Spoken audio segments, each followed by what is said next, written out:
It seems fitting that I myself, the first of my kind, be the one to tell you the tale of our species. I am humbly at your service.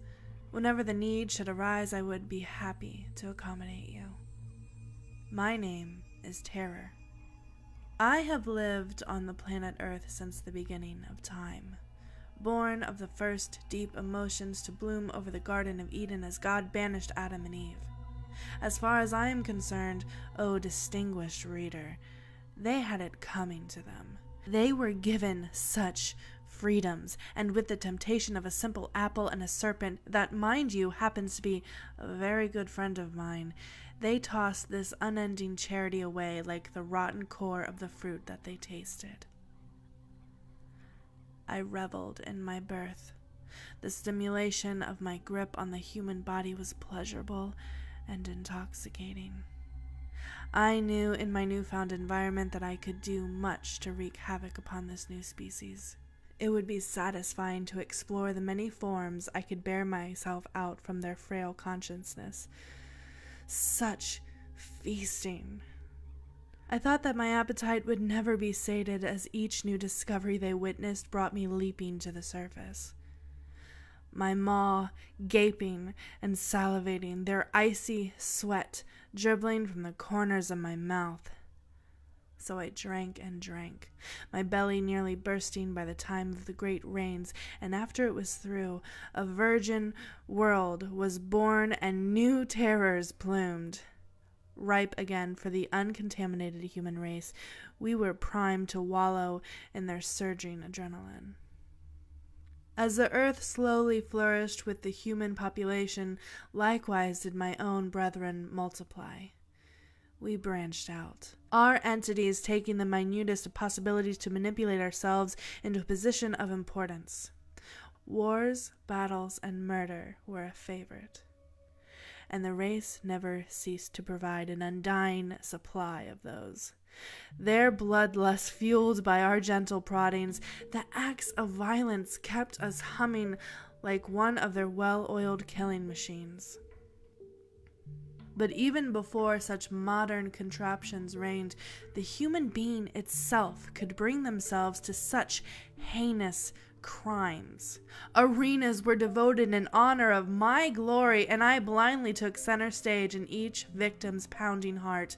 Fear, another close relative, would bind these contestants to the spot, and then I was given free rein to burst forth in their screams as the lions would rip their torso to shreds. I would gleefully slip away into the next warm body as the one I was hosting was pulled off the blood-splattered ground, intestines dragging loosely behind like fleshy ribbons attached to an unwrapped present. As man became more and more enthralled with all that life could hand him on a silver platter, greed took over, and I found an altogether new way to manifest myself. It was in alleys where a man would slit the throat of another's for the few dollars in his pocket. I would seize this innocent's throat and wrap my fingers around his pumping jugular, squeezing out every thick drop of sanity, replacing it with the fluid of my own greater energy. Coursing through a dying man's body is like drinking from the fountain of youth for you mortals. It cleanses and reinvigorates my form, allowing me to embody that much more readily into the next frightened soul. Now, in this new age, as more and more advanced weaponry emerges and your scientists develop more efficient ways of mass murder, my kind has seen a decline in our numbers. There is no place for me when a cataclysmic missile soars towards a target.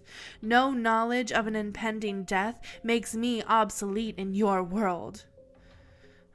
I know, my dears, your sympathy overwhelms me, but if you knew how I have anguished over this loss.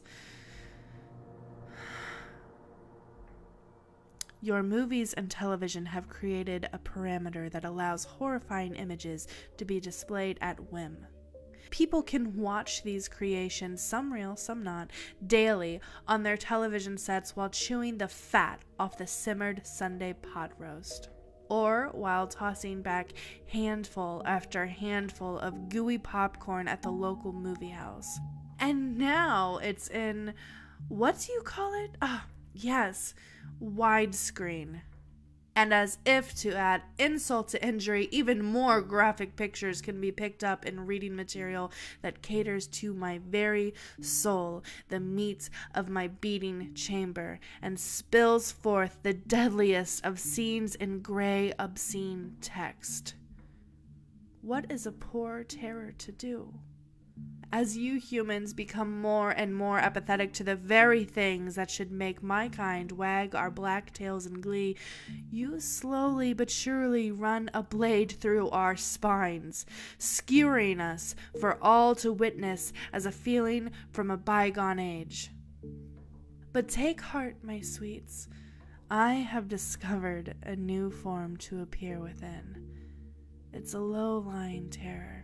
One that sulks in the shadows, slipping through the cracks in the brickwork, seeping from the cement in your metropolitan sidewalks. I have beheld this Homeland Security advisory system of yours, and have deemed it to be quite worthy of my kind's affections. Such pretty colors to tell you when you should be receptive to my touch.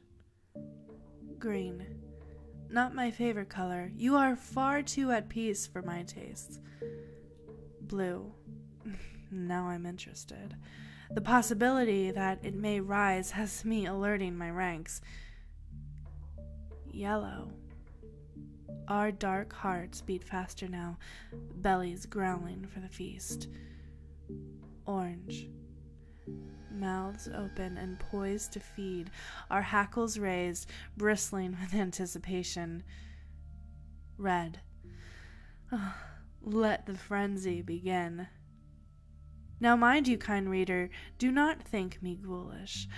As the first terror born, I would much rather not be pawn to your government's watches and alerts, but as a creature that exists on your fears and doubts, I laud your heads of state for such a helpful invention.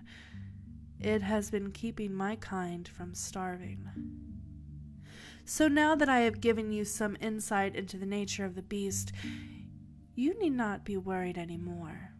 And with each goosebump on your clammy flesh and thud of the blood-red organ that preserves your life, you can rest assured that I will be embracing you, slinking through your nervous system as your breath comes in short pants, and I will ensure that you enjoy each and every fragment of my present, just as I will treat each tender morsel of your trepidation with greedy lovingness as your gift to me.